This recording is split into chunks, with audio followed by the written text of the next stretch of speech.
Bruno, você pode contar um pouco, por favor, da sua... traçar assim a sua trajetória numa linha assim, desde que você decidiu começar a escrever? Você começou pelo teatro, né?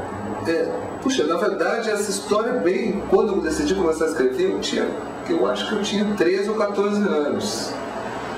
Eu venho de uma família operária, né? Meu pai era metalúrgico, minha mãe veio do interior de São Paulo, a família toda trabalhadores rurais, chegou a trabalhar como empregada doméstica quando tinha 10 anos de idade, né?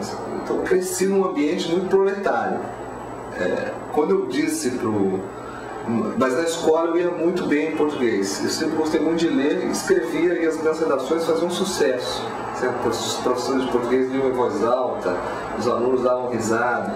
Era a única coisa que eu fazia direito, porque eu era péssimo em esportes, nenhum menino queria namorar comigo, usava óculos fundo de garrafa.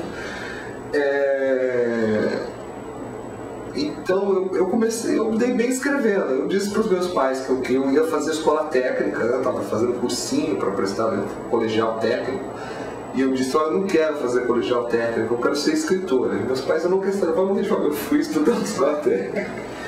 Depois eu fui estudar letras. Quando eu fui para a universidade, fui para a PUC e estudar português, pensando em ser professor de português.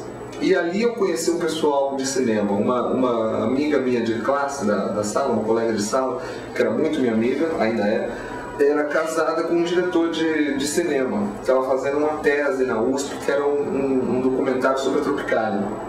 Era a tese de mestrado dele. E a gente começou a fazer uns vídeos. Comecei a aprender a usar câmera. Antes disso eu já tinha feito teatro, mas como ator e não profissionalmente. Era um teatro muito engajado politicamente, até a sede do grupo de teatro, que era ligado a uma sociedade cultural, de jornalistas que editavam o jornal dos sindicatos metalúrgicos quando tinha intervenção. Então, nos fundos dessa casa estava sendo fundado o PT e eu estava ali, tinha uns 17 anos, fazia esse teatro de bairros. Mas a gente fazia eu lembro que era uma comédia sobre desemprego. Era um problema bem sério naquela época. Mas eu não escrevia ali, não escrevia. Tinha uns caras mais, eu queria escrever, mas não me deixavam. Tinha uns caras, eu era o caçula da turma, então ninguém me levava muito a sério, eu trabalhava como ator mesmo. Na PUC eu comecei a escrever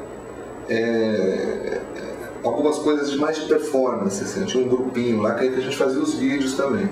Aí eu escrevia, dirigia, interpretava, mas era uma coisa mais na brincadeira.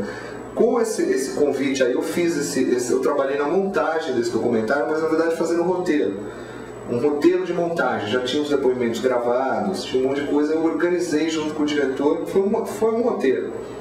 Só que era assim, cortando, né? Ninguém tinha computador, pouquíssimas pessoas tinham computador nessa época. Tudo era as entrevistas tiradas, datilografadas, né? A gente cortava os pedacinhos que interessavam, colava e colocava a cena do outro lado. O documentário deu super certo pro diretor, e para mim foi legal também, uma primeira experiência. Ele me chamou para escrever eu escrevi junto com a mulher dele, minha amiga Maria Bacelar, a gente escreveu um média-metragem de ficção. Foi a minha primeira experiência profissional, até ganhei para fazer, muito pouco, mas ganhei com o roteiro. Isso foi no meados dos anos 80. Ali eu já estava bem decidido a trabalhar com cinema. E queria muito escrever roteiro, mas não tinha um mercado de trabalho. Eu já pagava minhas contas, eu pagava, a faculdade trabalhava como revisor em agências de publicidade, depois como revisor de livros em editoras. Eu fui me virando assim com texto sempre, até que eu trabalhei um tempo na Folha de São Paulo. Eu entrei lá num concurso e virei em 2 semanas editor assistente, aquelas maluquices deles, e escrevia mais sobre teatro lá. E aí meu nome apareceu no jornal, com isso eu consegui trabalhar como roteirista de vídeo empresarial. Aí começou a ser uma carreira profissional mesmo. Depois eu morei 4 anos fora do Brasil, mas na verdade eu fui para fazer um estágio em teatro, ia fazer com o Gerald Thomas, que ia montar Nelson Rodrigues de Nova York. Eu fui, ele acabou não montando, porque ele foi para a Alemanha dirigir uma ópera, mas eu me aproximei de um diretor de cinema polonês lá, que fazia filmes experimentais, o Zbigniew Rybczynski, e fiquei com o cara uns 2 anos trabalhando com o cara lá, mas no set, sem escrever também. Entrei como assistente de produção e saí como assistente de direção. Foram 2 anos assim, eu fui morar na Espanha e descobri que lá tinha um curso de pós-graduação de roteiro de cinema. Aí eu consegui, eu me candidatei a uma vaga, tinha 20 vagas, consegui entrar e fiz esse curso de roteiro de cinema lá. Quando eu voltei ao Brasil, eu voltei a trabalhar com vídeo empresarial, mas logo surgiu o Telecurso 2000 e eu comecei a escrever, fiz o primeiro roteiro do Telecurso 2000, junto com um parceiro na época, o Eduardo Ó, e trabalhei no Telecurso 2000 durante muito tempo. Foi que eu me aproximei do Fernando Meirelles, ele era consultor do Telecurso 2000. E muito do Marcelo Taz, que era o diretor de criação do Telecurso 2000. Então eu fiquei muito amigo do Taz e a gente colaborou em muitas coisas. Uma das nossas colaborações foi uma série para a TV Cultura chamada Oficinas Culturais na TV. O Fernando Meirelles novamente foi consultor, a gente ficou mais próximo ainda. Foi aí que ele me convidou para escrever o Cidade de Deus. E aí mudou minha vida, né? Depois que o filme foi, mesmo antes do filme ser lançado, o Fernando fazia tanta propaganda minha que algumas pessoas já começaram a me chamar. Eu escrevi alguns roteiros que nem foram filmados, nem foram produzidos, mas antes do Cidade de Deus estrear, eu já comecei eu trabalhava no Itaú Cultural, escrevendo programas também interativos de internet sobre arte brasileira para crianças, e já comecei a fazer uns longas. Aí depois que o Cidade de Deus arrebentou, né?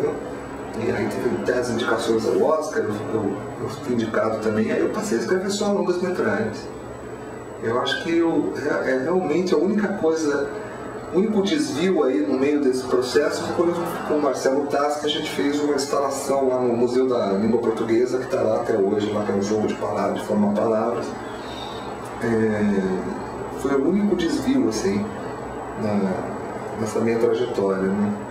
Depois que o Cidade de Deus foi lançado. Eu me dedico exclusivamente a escrever longas metragens. Entendi. Você está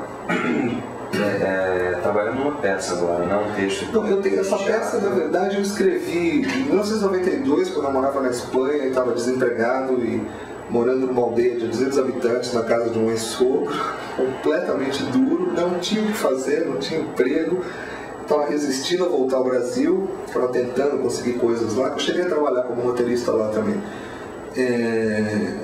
Eu não tinha o que fazer e aí eu escrevi essa peça, muito da curtição, assim. Eu não sabia, de uma maneira muito diferente da que eu escrevo o roteiro. Não, tinha uma imagem inicial, eu descrevia aquela imagem e cada dia eu acordava e trabalhava lá 4, 5 horas por dia no texto, mas às vezes menos, era muito sem disciplina. E fui me deixando levar. E essa peça ficou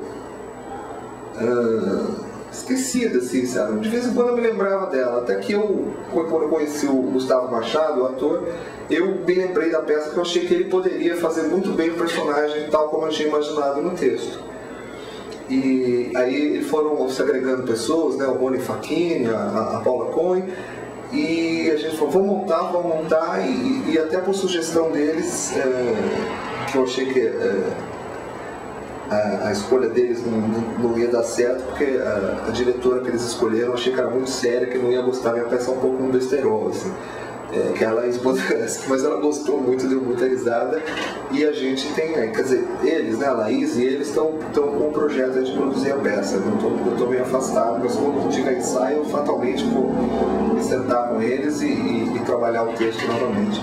Mas é uma coisa muito antiga, na verdade. O Fernando Meirelles conhecia o texto. Ele chegou a dizer em alguma entrevista que foi a leitura dessa peça influenciou ele me chamar para escrever o Cidade de Deus.